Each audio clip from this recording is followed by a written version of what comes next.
get right down to it. I talked to Coach Mack over at Berryville. He told me how important that the Carroll County Super Bowl is. And obviously, you guys got it last year. You keep going back and forth every year. It must be an awesome rivalry. It must be fun to play in that.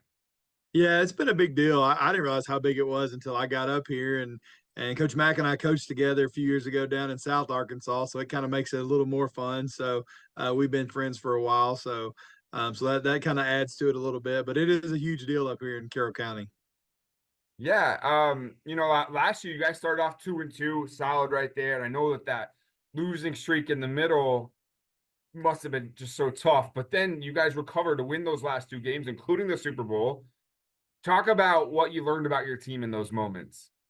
We were really young last year. We only had 5 seniors, so we had a lot of juniors and sophomores on that team, and those guys kind of took their lumps. Like normal. I mean, you hear about it in college, you hear about it in high school, just about everywhere where young kids they get to start early, and you kind of go through that growing process, and that's where we were, and that's where we are now. We got all those guys back. We returned 8 or 9 starters on both sides of the ball, so they've kind of been through the fire and that middle part of our season is really tough. Our conference is really loaded, so it was a good growing experience for them. Talk about who are those young players that are coming back? These guys you're going to be relying on so heavily this season. Our senior class, our upcoming senior class, has been a big group for us. Not just in numbers really, but just on the field. Ridge Gordon Swafford, our big running back, he'll be a 3-year starter, 2-time All Conference, honorable mention All State last year as a junior, rushed for almost 1,200 yards. So we got him back. Brighton Gillum, another senior who will be a 3-year starter, free safety and receiver. Isaiah Lopez, 3-year starter, offensive line. Boris Tobar, 3-year starter at cornerback. Mason Metter will be back as our starting quarterback next year. Diego Martinez, another returning starter at corner. So that senior class has really been a big deal for us, and they started a lot of kids as sophomores and kind of played through it. So if you had to say, like, what would the team's identity be? What would you say?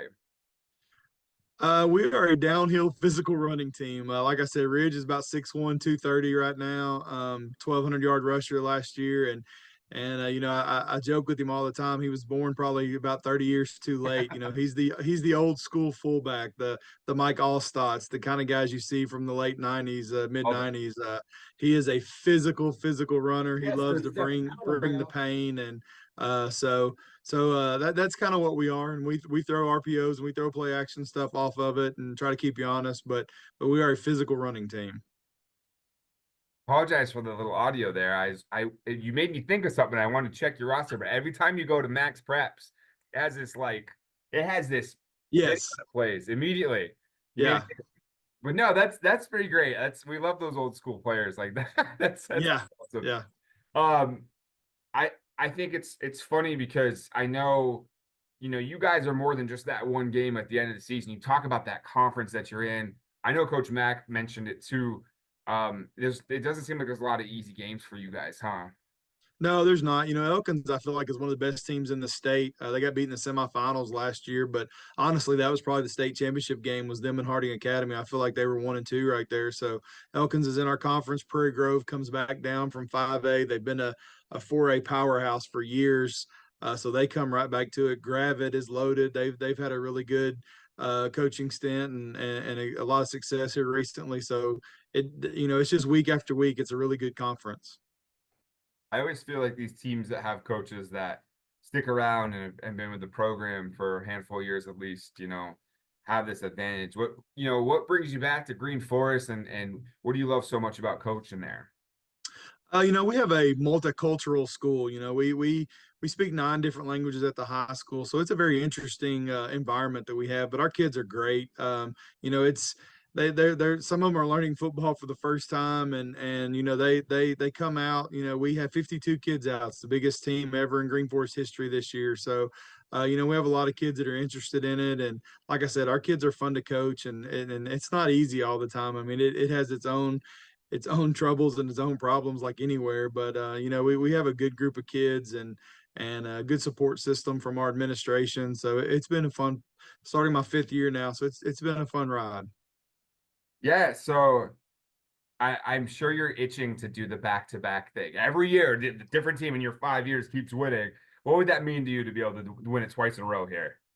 That would be awesome. We've split. I've been here 4 years, so we've won it twice and lost it twice. So kind of getting one up would be a big deal. But there's more. It's a big deal. I can't play it down, but we're talking about playoffs. We're talking about chasing that fifth seed. We feel like we have an opportunity to do more than just win those last two games. We're trying to get into the playoffs. Try to be a consistent playoff team, and that's what we've preached to our kids, and our kids are buying into that. And what do we got to do to take that next step to get into that upper echelon of our conference? Anything I didn't ask you about your team you wanted to mention here? Uh, we like I said, we have 52 kids. That's the most ever. We have a good young group. There's only 11 seniors out of 52, so we are a steady growing team. So we're just really proud of where we are right now. The numbers are help a whole lot. I mean, from depth, and we got a really good junior and sophomore class that fills in with those seniors. So we're just really excited about the opportunity this year.